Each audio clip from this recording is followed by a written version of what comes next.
Well, I trust everyone had a good August. We took a break during the month of August so we could, um, I don't know, just have a break. It's always nice to have one. And we don't really have a topic for this month, since we didn't set one before we took our break. So just let's talk about what's on your minds. Any questions that you're having that you want to discuss, or any particular topics that you want to pick everyone's brain on, that kind of thing, just speak up.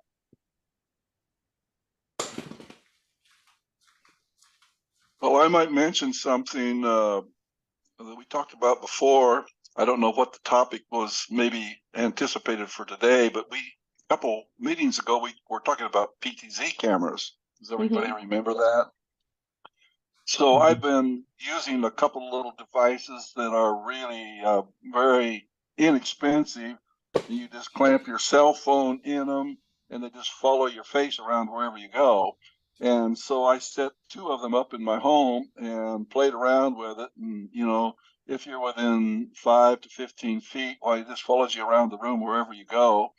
And I haven't done it in a large setting just yet. But it got me thinking that the follow me feature is so valuable sometimes. If people are going to move around like a speaker, if they move left and right and this kind of thing, it's nice that it would do that. And I guess I could have brought it here to demonstrate it, but it's at my house. But anyway, I did a live stream on my Facebook page just for the fun of it, and it turned out to be quite nice because I could move around in my home studio, and it followed me without a flaw for several minutes as I was talking and moving from room to room. Well, it's all in one big room, but it did a 360 on it. So it got me thinking a little bit further past the traditional PTZ cameras, what's out there, and there's this new company that's really pushing a new version that's coming out.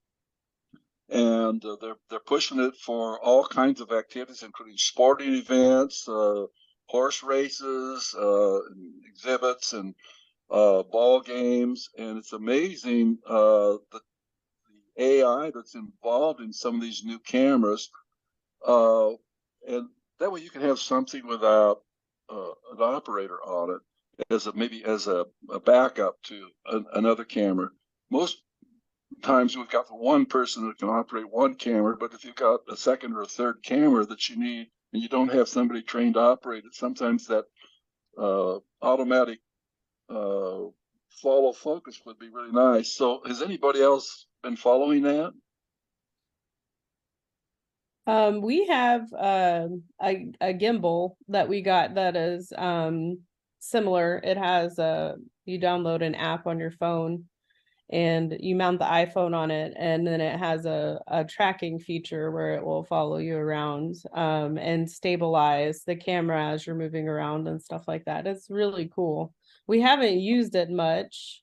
And for our services, because we have a limited amount of volunteers available each week, we still stick with our PTZ cameras because we can control both of those from remotely from an iPad. But yeah, we do have a gimbal that has a similar thing, and I think there's a lot of good use for that, especially if you're looking at a lower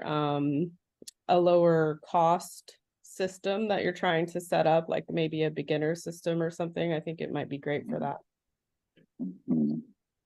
Well, I personally have 5 4K cameras that I use for my own community live streaming, and I've used it at our church quite often for a class or something. And of course, the sanctuary is set up now with PTZ cameras, and they have somebody in the back that just operates all of those. And it's taken 2 or 3 years to get them, because they're all hard mounted to a wall somewhere. It's a little bit difficult to get anything that's cinematic out of any of those. But if they're framed well, they're at least getting to where they follow some of these guidelines fairly well. But yeah, the follow focus can add a little bit of motion to something that makes it a little bit better for communicating. So I've played with those at home. I've not used them professionally out on the field yet because I haven't had the opportunity to have it as a standby camera just to play with and see how it'll work. So I just thought I'd ask if anyone else had followed what's new on that field with the I can't remember the name of this company, but they put all these ads out all the time, and if you're looking for PTZs, why they're all over the place. You know, I picked up a Jabra Panacast camera that we were testing, and it's really made for more like huddle groups and things, but it will track if someone else comes in and sits at the table, it'll expand out to pick them up. It's kind of what you're talking about. It'll kind of keep up with who's there, and it's not on a gimbal. It just does it all in the software, but it's got 3 cameras actually in it, if I remember right. So, and microphones and all that. Well, the unit that I was looking at myself, it has you can put it to your webcam on your computer, and it'll follow you directly with the computer, and it uses the camera itself for the follow focus. But the little clamp deal that I got to put my cell phone on, it'll follow you even without the phone being on it, because it's got a little lens underneath. It's actually doing the follow feature. There's no app on it. So it's basically a pan device. It won't tilt up and down. So this other one, though, it's a more expensive unit. It's actually in the lens itself, and it just follows everywhere it needs to go. And you can use hand signals in different gestures to turn it on and zoom in and out and this kind of thing. So I'm sure that's going to be a coming attraction, that people at home that do YouTube kind of things and small groups will probably find that real effective, particularly like for Zoom calls like this, if there were several people in a room, or if you want to stand up, move around, and do some illustrations on the blackboard, like I'm in a room like that, you could do that and it would follow you. So I just thought I'd bring that up if anyone had any new information on that.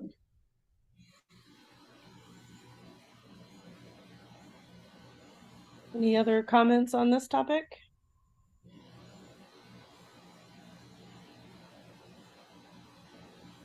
Okay. Thank you, Jolyn.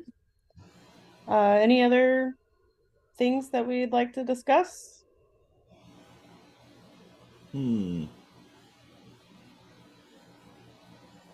About my only technology challenge with live streaming and capturing in the sanctuary on Sunday mornings is that I'm really working with 2 different audio systems. I have one audio system for PA, and then I have one of those Yeti microphones that is out capturing live audio for the live streaming. And I've played around with another feed from my mixer, from my audio mixer, directly into audio in of the computer that is doing the live streaming. I've played around with it, but I haven't accomplished my goal yet.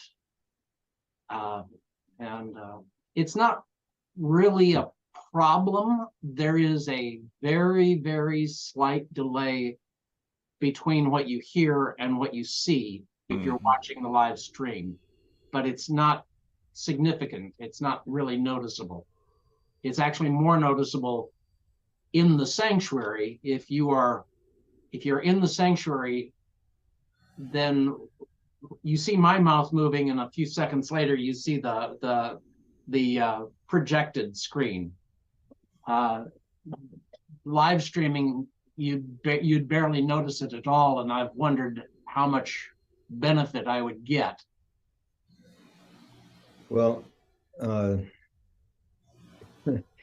in my experience, a huge benefit from running a line directly from your PA system into your live stream computer. Sound is so important. You can have great picture and mediocre sound, and people just won't stay for it. We're so conditioned and so spoiled in this country, particularly, but really all over the world, to magnificent audio and video from television and movies and everything else, and that's what we expect. And if we get anything less than that, it affects our perception of the quality of the material that's being broadcast. I think there's a subconscious, wow. I wonder if what they're saying is worthwhile if their broadcast is not clear. Anyway, sound is really, really, really, really important, and there are all kinds of things that you can do to get it to work in your computer. What kind of input are you using right now, and are you actually having trouble with that? What kind of input are you talking? I've got a standard 8-channel mixer. Yes. I mean, so from your PA system output into the computer that you're using for live stream, are you running it into a mixer and then into the computer? That's the goal. That's, like I say, at this moment, I've got a separate, just a Yeti desktop microphone that runs into USB into the mixing computer, into the live streaming computer. Okay. I've got, we never have, or almost never have a microphone situation where the microphone is directly picking up. All of our microphones are pretty much at distance. Really? Yeah. For the speakers and for the musicians and everything? Yep. Why is that? It all came down to when we moved to online completely. When we moved to the situation where the only people in the room were the musicians, the minister, the musician, and the guy running tech, and we did that for 2 years. We figured out that the best sound quality we got, I have 2 microphones. First of all, the speakers are seated so that there's not a whole lot of movement.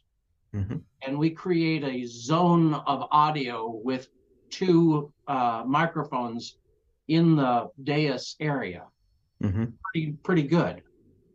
The sound quality is good enough for the sanctuary, and even into satellite. I've got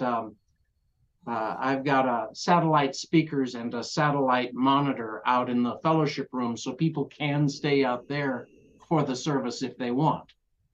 And the sound is decent enough if you're in the room or in the satellite area.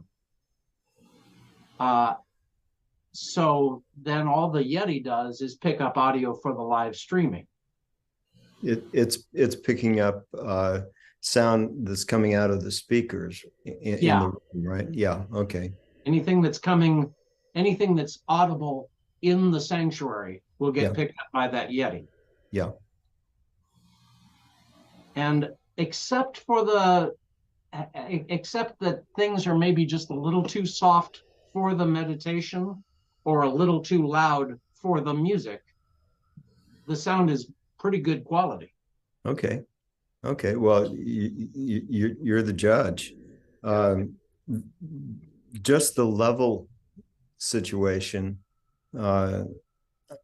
is a reason to use a separate mixer for your live stream. And it doesn't have to be an expensive mixer. It can be a real cheap mixer, just so that you can adjust the volume of the sound that's coming into the live stream and keep the music not too loud so it distorts, and keep the speaking loud enough.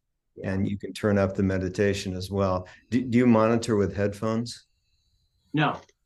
That would be a very good thing to do. Well, it all boils down to volunteers. I have one volunteer that kind of knows what he's doing and one volunteer that can push a few buttons. And so pretty much it has to be a set it and forget it thing. That's tough. That's really tough. There Yeah. are some mixers that are able to, what's the technology called? Auto level control. Auto level control, or some, I think it's got an even different technical name, but yeah, there are some mixers, and I may eventually spring the money for a mixer that does this. But there are some mixers that'll pick up a low volume and amplify it, pick up a loud volume and clip it a little bit. There are risks with that pumping and other things, because it's trying to normalize everything, and so it may be bringing up background sound when you really don't want that to happen. So it's just a lot easier if you're listening with headphones and manually control. I mean, I found it that way anyway. That's what I've always done. Yeah, until I have a few more volunteers on board, I think maybe we're stuck the way we are, with the exception of pushing the live stream mixing in the same mixer as our live mixing. Well, there's a small device that now you can pick up for not much, and that's the Blackmagic Design ATEM switcher. And it has built in a really powerful built-in audio processing. It's a Fairlight mixer. I mean, you have compressors, you have things, and you can actually delay your audio to match your video with it. It depends on how you're doing it, but you can bring in with a small one, you can bring in up to 4 HDMI camera inputs. You can bring your audio through it from your house board. You can tweak the sound in there, and it sends everything out over USB into your computer. So you just pick it up as you pick off the video you want, and you pick off the audio. And I don't know what they cost now, but I think the smaller ones used aren't very much anymore. And it gives you 4 really HDMI to USB mixers built in. So that's something you might look at. We use it. We've got one of the bigger ones, and it does all sorts of stuff, but we're really just using it as a camera switcher, and we use it to tweak the audio a little if we need to before we send it out to for our live broadcast. On our ATEM, we have I believe, correct me if I'm wrong, Eldon, but we have a slight delay added to sync the audio and video for the live stream a little better. Right. So we can get that perfect. Now, we still have trouble with the projector when we're bringing in somebody on a Zoom call and we're having them on screen. There's a little delay, but part of that I think has to do with we're having to run it through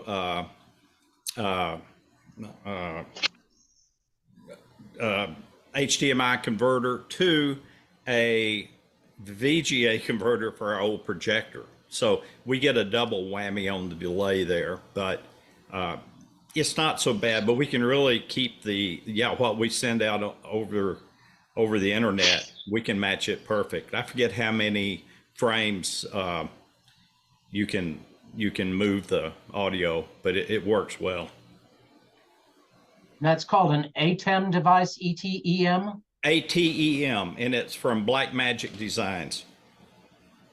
And they've got several models, but we've got one of the bigger ones, the ISO they call it, because we can record every camera input, and we even bring what we're streaming back into it and just record that on a external drive every Sunday in case something messes up with the stream. We've got it captured. So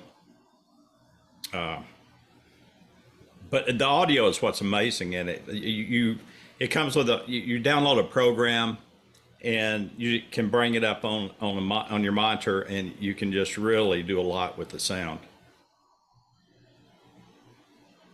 I might mention too that that particular unit, you can buy those used on Facebook Marketplace, and you're only talking a couple $100 for that 4-input Black Magic unit, and there's easy to use. The one that Eldon's talking about, I think you have 8 inputs on that one, if I We do, remember yeah. right. So that other one, whether you buy it new or used, it's a big advantage because you've got the 4 HDMI inputs on it and the benefit of that audio. But I think the big thing that Owen was talking about is if you've got a sort of a closed-in thing there for your recording, you don't have an audience to deal with. I would think that what he's saying, a mixer that you have for all of those people, have a microphone for each one, or for the singer, the instruments, and mix that one mix, and then just go directly out into your broadcast with that, because you don't need to really amplify it into the room. If there's just a few of you in the room, you're hearing each other anyway. And if you do turn it on, the thing is, if you mic the room, you've got all the reflections of the room and the ambience, and it's not near as present and as tight as it needs to be. So I would suggest that if you can just mic everything and use that feed out of your mixer to serve your broadcast, and just remember, if you do it in a room, your speaking voices are never as loud as the music, and there's at least 8 to 10 dB difference between those two. So if you're feeding it into a room, that's why you get the difference between speaking and singing. And they need to be adjusted for the broadcast, because if you take the broadcast, if you've got a tight mixer that is aware of that, they can adjust the broadcast feed when someone's talking and just take the slider up for the broadcast part of it when someone's talking. But in your house system, typically you don't have speakers talking as loud as the music, and that's the issue with the balance problem there. Yeah. You know, another thing with the sound delay, it depends on what camera you're using. But if you're using, say, a digital camera that's got a microphone input, you can run your mic into the camera and then feed that HDMI feed out from your camera into your mixer or adapter, and that right there takes care of that audio delay problem. Good point. Exactly right.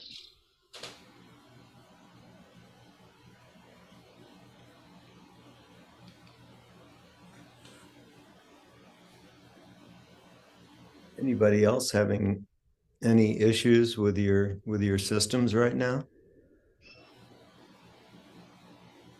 While we're talking about this, it seems to me that we've got an awful lot of churches that experience the same problem that we're talking about today, and there's only 4 or 5 of us here today, 6 of us, maybe 7. But as I look around, so many of the churches are really struggling how to get just the basic stream going. And I think what Owen was saying, if you don't have real tight audio and good framing and good pictures, you lose your audience. Sometimes we don't think that matters, but it really does make a big difference, because psychologically people are so used to hearing things done well on TV that when a program comes on, if they don't hear it well, they say, I can't hear, or they don't understand it, or it's muted, or muffled, whatever it is, and it affects how long they stay on, because there's other things they can go do if they don't like it. So I think we've got a lot of churches that probably need just some real simple ways of making that work.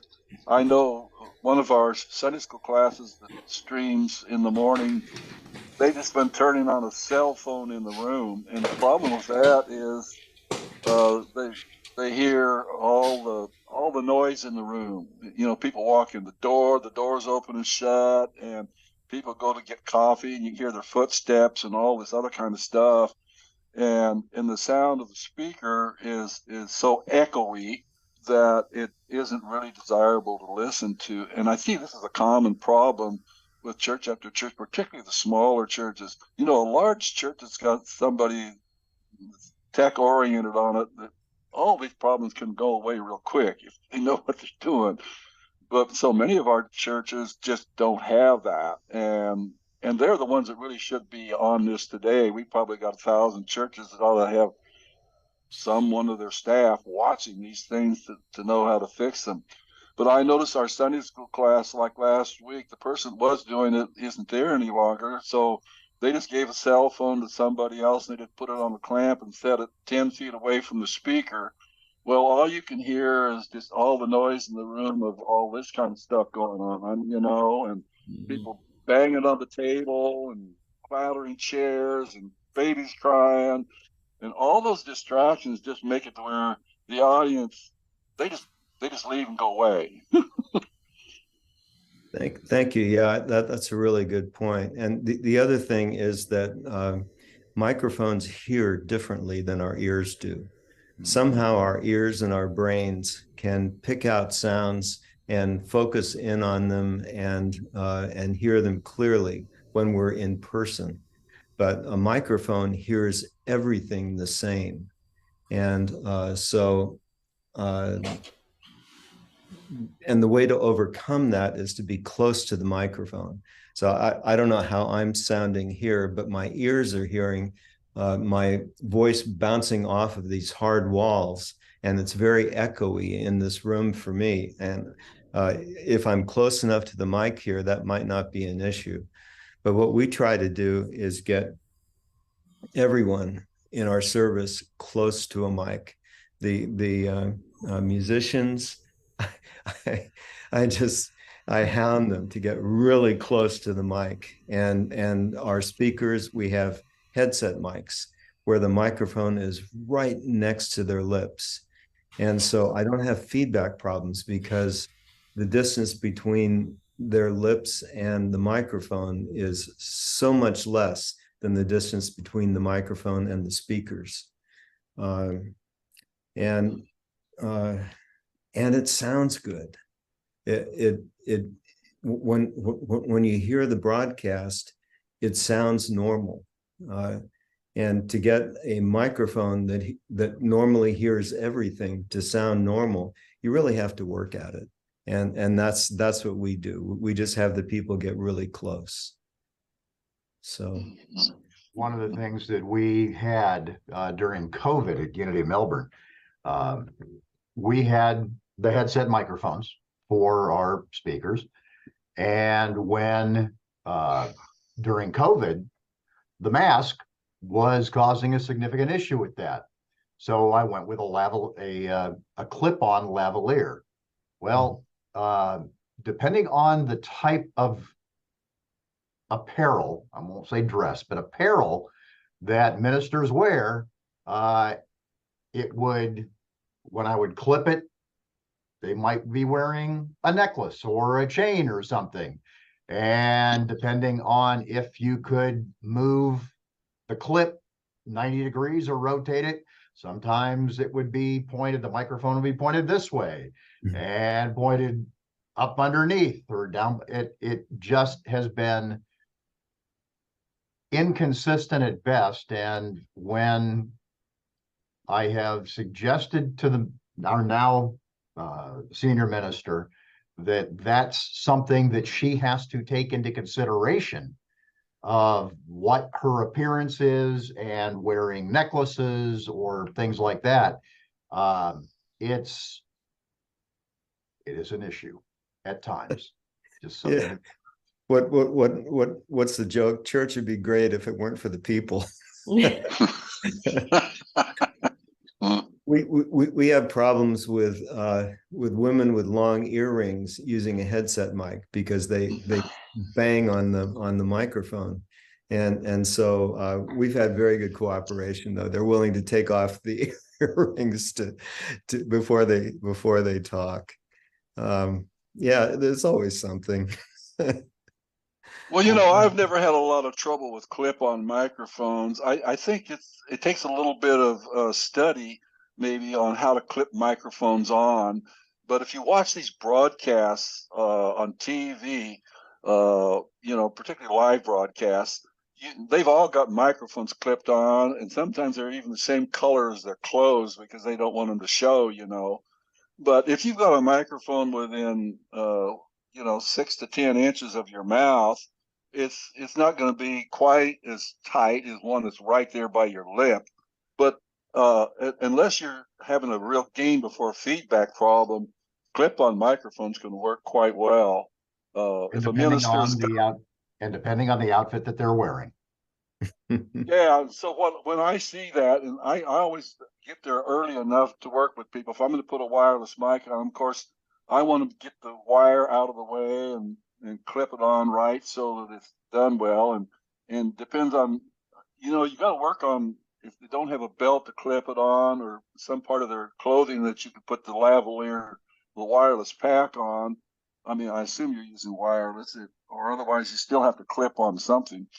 If it's a matter of getting the wire underneath their clothes so you don't see it. And usually what I do is I drop the pack down through their neck and then run the wires around. It depends on who you're working with and what seems to be appropriate. But I find if you just clip it up somewhere on the edge and just make sure that it isn't rubbing on something. Like you say, if you've got a necklace, it doesn't matter unless it's going to be sliding as they move their head and rubbing on it. But if it doesn't rub on it, it isn't going to make any difference. Well, In fact, the other issue. Oh, I'm sorry. I was just going to say you can also maybe even hide it a little bit under sometimes, as long as it's not a thick piece of cloth that's going to mute it. The issue that I've had with clip-ons, I use them all the time for video interviews and things where there's no PA system because they're great. But in a situation where there's a PA system, our speakers we have a kind of a medium-sized chapel, and boy, if the microphone isn't real close to the lips, we have a feedback issue. And when the microphone is clipped down here, it can be a problem unless the speaker speaks really loud. And so I feel better about having the microphone right there, or in a handheld mic, or we tell them, treat it like an ice cream cone, just put it right on your chin there. Well, you make a real good point. What I find out, the reason people have feedback is they don't place the speakers, the monitors for the audience in the proper location. And so they got a feedback problem because they haven't set up the system right. Particularly if the speakers are behind you, you're going to have a feedback problem because the speakers are pointed directly into the microphone. But if you put your speakers out in front of you, at least a foot or two, and then your microphone, when it's aimed at you, the backside of that microphone is going to reject the sound from those speakers. But it's a matter of having the room set up properly. If you're too close to the speakers, then you've got the feedback problem.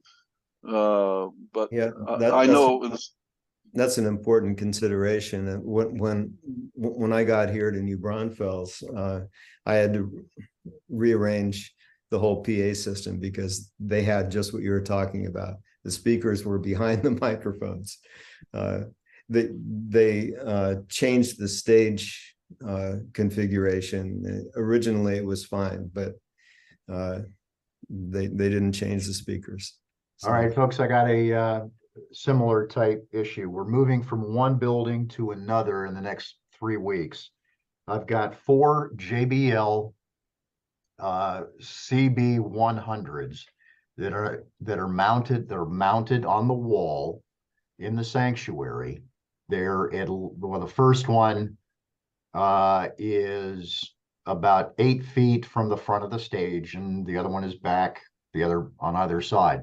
The sanctuary is 42 feet wide and 46 feet deep. So the speakers are at about 15 feet and then back another 25 feet. We're moving into a sanctuary 26 feet wide by 72 deep. The current setup that they've got, the former church that we're moving into, has ceiling mounted speakers. It's a 14-foot tall ceiling, and they've got their 15-inch hung from the ceiling, drop down maybe a foot, about 7, 8 feet in front of the stage, but they're still at least 11, 12 feet off the floor. My thought was to basically put one of the two of the JBLs, because we're running stereo mix in the sanctuary, where the first two was, and then maybe 30 feet back, put the other two. So we've got left and right suspended from the ceiling. I really don't want to climb a 12-foot ladder and suspend speakers. So I'm thinking if I were to mount them horizontally along the side of the sanctuary at about the same location, so they're coming down left and right, both the first third of the sanctuary and the second third. Am I going to gain anything? I'm not worried about feedback on the stage because we're going to have monitors up there. But am I losing anything by mounting them other than losing less hair by mounting them on the walls than on the ceiling? Am I losing anything by doing that, or? Will they Well, be Randy, pointing into the center of the room, or will they be pointing back toward the audience? On which installation? On Well, either ones, they'll be pointing down towards probably about a 30, 40 degree angle towards they'll be 10 feet in the air, pointed down. right, but will they be aimed to the back of the room or to the center of the, or I mean to the, will they be hard or parallel with the sidewalls? Correct. Yes. There you may run a problem because your highs are going to just be beaming right in that spot. But if they're turned back toward the audience, that's really probably what you need to do to keep your sound sounding right. I think, you know. I guess the Well, the obvious question too is how do the speakers sound that they have installed there right now? They sound wonderful, but the speakers are $17,000 each, and I'm not paying for them. Oh, I see what. Okay, you're going to have them take them with them. Oh no, it's not. I'm having them take it. They are taking them. I see. I Okay. don't have. Okay.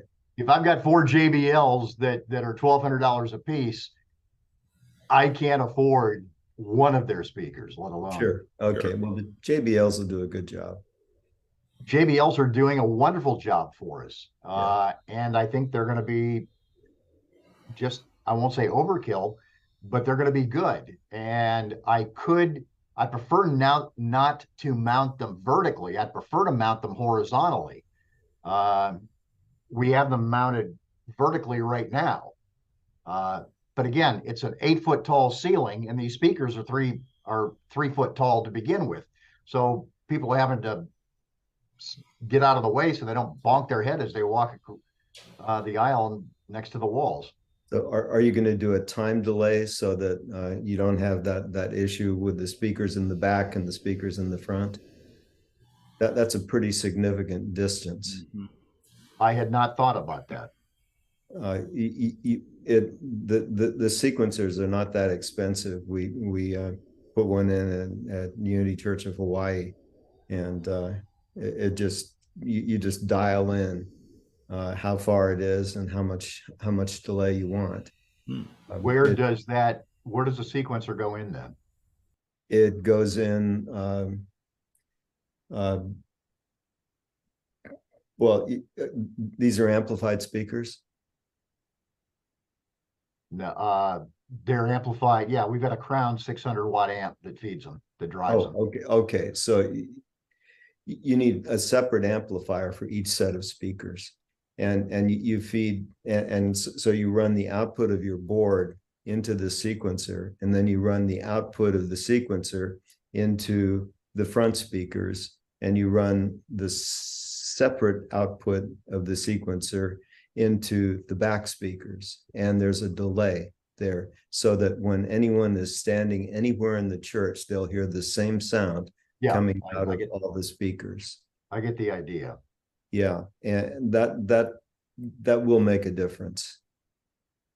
You know, what he's talking about is really important, but that isn't as easy done as you would think, because you have to understand the delay, because every few feet it has to be adjusted. And if you know how far back it is, you can technically measure that and set it up to the right delay. But technically that needs a trained installation person to do that. Otherwise, you're not going to get the time delay right. My experience has been in a church, the fewer points of sound that you can, if you had just one speaker in the middle to cover the whole thing, would be the best way to do it. When you start going to two, then you've got to spread them apart and you've got delays. Everybody hears both those speakers at a different point in time. And so they need to be fairly close together. If you put them way far apart, then somebody that's one of them is 10 feet further than the other one, and you're sending mono, it shifts it in the room immediately when you go to two speakers. So that's why the two speakers even need to be as close together as possible, because when you do real wide, you've got a hole in the middle. So if you can get them up front, I would think that the church that had those speakers in there that they've got, if they've got expensive speakers, they probably had somebody acoustically put them and place them to work properly. And I try to go back into those same locations. They did, and they brought a guy in from Atlanta, and I can't afford him either. Well, use the same space, the same mounting wherever they were. Just go back in those same spots. If they had time delayed on it, I'd find out. If they're using time delay because of distance, then you're going to have to do the same thing. Well, he only had two speakers. He was driving it through two speakers, not That's four. simple. Yeah, well, You'd be better off with two instead of four, because when you start bringing the other two in, unless it's like under a balcony or into an area that can't be reached, you're better off to get a left and a right that'll cover and generally shoot it in the mid range, and let those be everything. Because by the time you start going back and adding a third and fourth speaker, you've got time delays that are going to require those people from Atlanta to come fix it for you. Well, there's another aspect too. You could just put them in, try them, see how they sound, and if they don't sound right, move them around.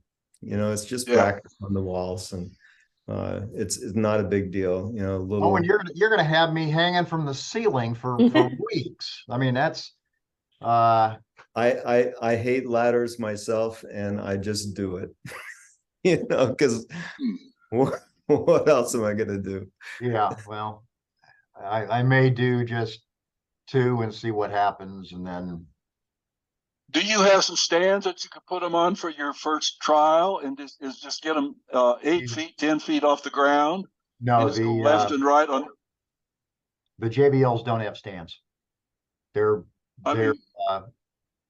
mounted either through brackets. The brackets that we have mount on walls. They do have brackets that I've not ordered that I'd use airline cable and suspend them from the how the stage lights are, and also the speakers. They're bolted to the ceiling, the concrete ceiling, using a U-channel. And then there's a rod that you can come down, or bolts that you can come down. And that's the option. I wonder if we could ask how many people are attending the service. Are you talking about 50 people or 200 people? It varies between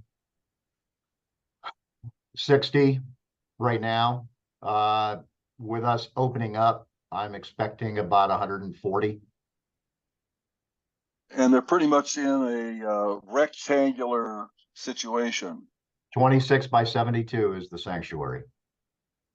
Yeah, I would think just two speakers that are at least 8 to 10 feet off the ground, one to serve the left half and one to serve the right half. Even if you have to go get some smaller speakers, unless you're driving a big sound pressure level, you can get some smaller speakers that are amplified. Even if a used set couple $100 and you've got some speakers that are easy to put on stands because they got the hole in the bottom of them. And then you don't have to worry about hanging stuff and all that kind of thing. It maybe the speakers you've got are intended for a permanent mount. Whereas if you've got them in the positions you want them on a stand, it's easy until you know what you want to do. And you wouldn't have to spend an awful lot of money. Just go get a used 2 amplified speaker system for a couple $100, you know? Well, considering I'm already spending about $25,000 just for IT right now, that's, I mean, it's 2,000, close to what, 1,200 for an S32, a Behringer S32 digital stage box. The Well, digital stage, yeah. I vote for all 4 of your speakers. I did that here because we have a lot of older people who have trouble hearing.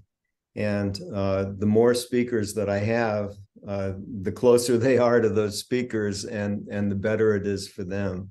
Well, let me follow up with you on it, Owen, on that. Has anybody tried using the Bluetooth transmitter to connect to individuals' hearing aids? No, haven't. I have a personal experience with it at our theater. They had that hooked up and they couldn't get the sound synced right. So I was getting a significant delay in my hearing aids. So I just abandoned it. But then they started using headset mics on the actors, and that solved the problem because the PA system was quite clear then. Okay, so it does work as long as it's synced properly. Yeah, and they weren't able to overcome the sync problem, and I don't know why. Okay. That's one of the things that I'm looking at as well. That's on the list.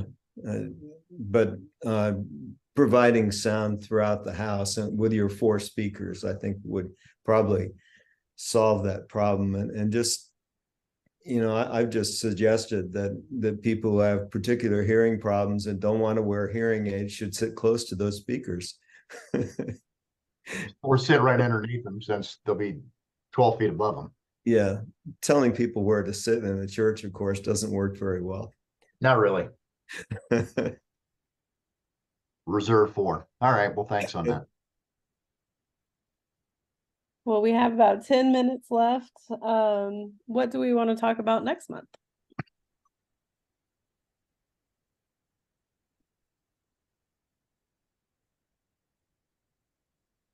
Anybody have any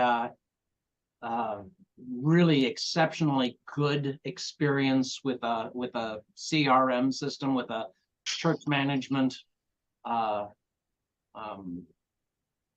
keep a database for members' attendance, giving records, that kind of thing? We've got an access database which a previous congregant designed for us, and it's actually not too bad. There are things about it I would change if I could, but without taking another access class, it's not within my purview right now. But if you've got exceptional experience with a CRM management system, database system, yep, I'd be interested in learning a little bit more. Okay, we can talk about CRMs next time. I know there's several good options out there. We use Alvanto. I think the gold standard is what's it called? Planning Center. Planning Center Online. Yeah. And that's sort of the gold standard. It's expensive. Though, really. so most small churches don't use it, but there are a couple of good options out there for small churches as well. So we can kind of go over some options and talk about various experiences that everyone has with their current CRMs. Oh, and Evan, this is that little ATEM, the small box we were talking about. And you control both your videos and audio with that? You can, yes. This one has 4 HDMI, and you can switch by hitting these buttons, which camera. And then it's got 2 microphone or line inputs on the back, and you can control the sound that feeds out through the USB. So the bigger boxes have more features. They do more, but for just getting sound in and a few cameras, this works real well for not much money. Well, we've got You know, Eldon, while you're talking about cameras, I wanted to suggest this to you guys. I don't know if you can see it. This is the Sony PDF 43 camera, and it's got a tremendous zoom lens on it. I mean, I can get a headshot from 80 feet away. They're not real expensive, but it is one of the finest 4K cameras that you can get that's around $1,000 or less. You can buy them used for $500. What's And I the got to model number? It's a PDF 43. They also make a 53. Either one of them, they're about the same. But what is so nice about it, it's got a floating lens in it. So it's got in-camera stabilization. So it's like a gimbal, and it's very smooth. I was 150 feet away from the stage, handheld with this camera, and I could stabilize a headshot. Oh, wow. That's next to impossible to do with cinema cameras. Mm-hmm. I mean, I can go in, I'm on the campus here, and I can take all the cinema cameras I want, but boy, I'd have to have that on a tripod for sure. But with this one, I can sit there just like you see it here, and it's steady. And the zoom on this thing is incredible. Well, it says 30 times zoom on it. Let me hold it over there. 30 times zoom, but it'll go in digital past that. So you're talking 40, 45, maybe something like that. And it's not an awful lot of money, and it's got the HDMI output here on the side. Okay. And so just plug in here with the micro HDMI connector and go into that switcher that he's talking about. If you had 2 of these, 2 cameras like this, and somebody that would just aim them, they're easy to aim and zoom, and you got your video covered that way. And you can also plug your audio in there. There's a place you can plug a microphone in here, or whatever, you get your source from, and simplify it. How's So the autofocus? How's the autofocus? That's awesome. Okay. Autofocus is awesome. You can do personal settings on it, but the menu is right on the side of this thing. So if you tap the menu, let me see if you can see it here. If you tap the menu button, then everything comes up. You can go here like the camera and mic, and here's like white balance and all of the different settings for focus, iris, exposure. But I tell you what, for what we're doing, set it on automatic and let it go. And the only time you're going to have problems is in the candlelight service where it's really, really low light, because it's not a full frame camera. But it'll do as good as your cell phones will. And it's simple to set up. It's got a clamp on the bottom where you can put it on a tripod. I just carry this with me everywhere I go, because if I don't have it, then I wish I had it. And so I bring it along so I don't need it. But it's a PDF 43 or 53. And then Sony and Panasonic's got one. If you can get that 1500 Panasonic, it's about a $1,000, $1,200 camera. My gosh, those are just incredible. And the zoom is what is so nice on them, because you get a good clean shot all the way in. And it's a good value too. And you can pick them up used. I happened to steal that one for $200. Wow. Thank you. All right. Yeah. All right. Any other questions or comments or anything before we wrap up? I would just make a suggestions. I realize every week we've got 6 to 8 people come on and talking about this, and we've probably got at least hundreds and hundreds, several hundred churches that need this service and this help. It would be nice if we had regions in the United States, like so I'm in Springfield, Missouri. Let's say we had somebody to cover 4 states in this area, and they could go to the different churches and go in there for a weekend. One person could go in that knows how to do this and help these churches set this stuff up and actually run it. Because once it's in place and you do one service, you just repeat it the next Sunday, and it just repeats after that.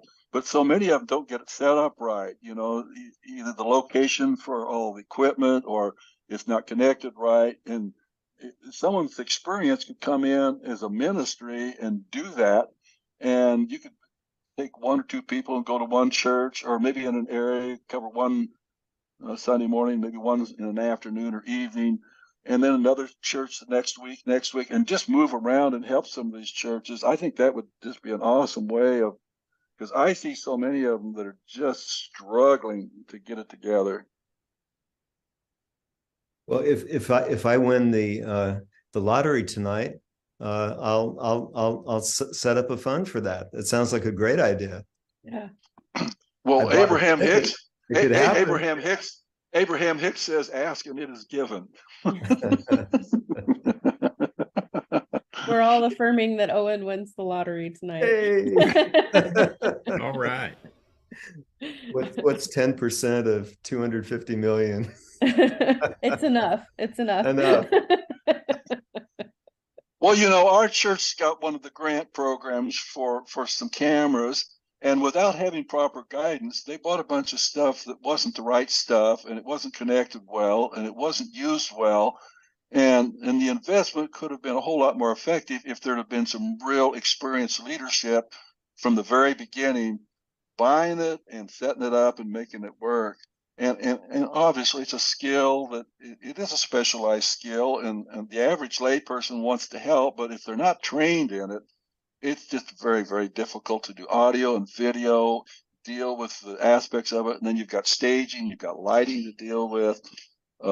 You're almost better off to catch somebody at the university and say, hey, you have somebody there that can come spend a weekend and help us, and give them $100 to have them come and set it up for you. Yeah. Okay. Well, I think that's a wrap for this tech team meeting. Randy, would you pray us out? Sure, let me find where we are again here. All right. We say thank you. We say thank you for sharing. We say thank you for this opportunity. We say thank you for the gifts that allow us to be those sources of information, those sources of inquiry, those sources of expertise, those sources that we obtain through forums like this. We say thank you. We say thank you for learning. We say thank you for coming together outside of a Sunday time period. We say thank you for the camaraderie of this group. And so it is by saying thank you. Amen. Amen. Thank you. All right, everybody. See you next month. Great. Thank you. Bye. Bye-bye.